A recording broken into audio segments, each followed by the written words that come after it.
Welcome to Circuit Secrets. In today's video, we will be talking about and on a CB radio.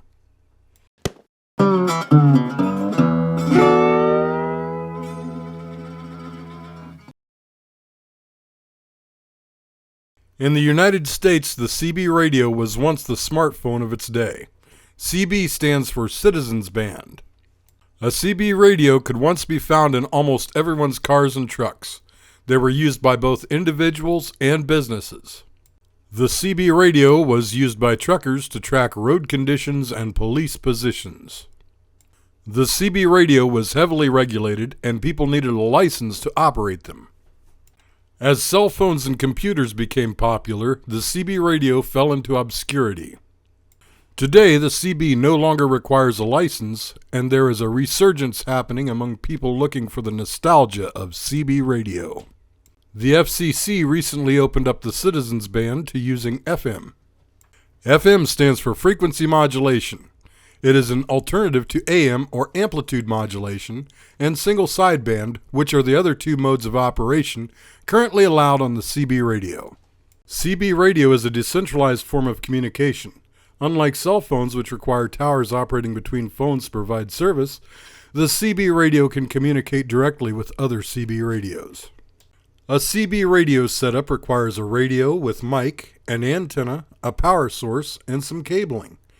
A CB radio is reliable as a short-range form of communication up to around 15 miles depending on the setup on both ends.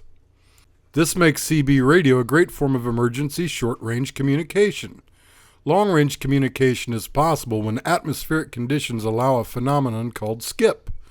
When skip conditions are right, a 4-watt CB can transmit hundreds or even thousands of miles.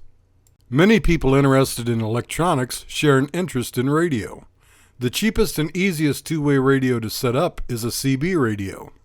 CB radio operates on a wavelength of 11 meters. A common ham radio band operates on 10 meters. Many people modify 10-meter radios to operate on the 11-meter CB radio band. Many ham operators got their start using CB radios. For the person interested in electronics, the CB radio offers new learning experiences. Setting up an antenna and tuning the SWR, for example, is an experience that only comes from working with radio transmitters, including CB radios. There are a ton of modifications that can be made to a CB radio. You can add Roger beeps, echo boards, add extra frequencies to listen to. The list is almost endless. Learning to repair them is another set of challenges, because you get to deal with audio and RF amplifiers, oscillators, frequency synthesis chips, and you get the idea. CB radios come in many configurations.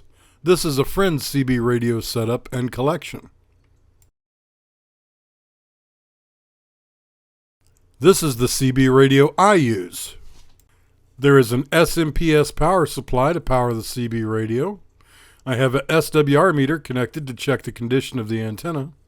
The SWR is pretty low, that's a good thing. This is the antenna I am using.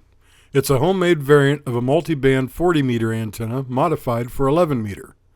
If you want to learn about how to make this antenna, leave a comment and let me know.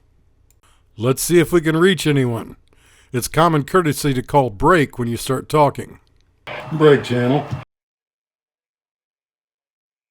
Go ahead, Breaker. Hey, I'm doing a YouTube video. You guys care if I put some of this on there? What's that?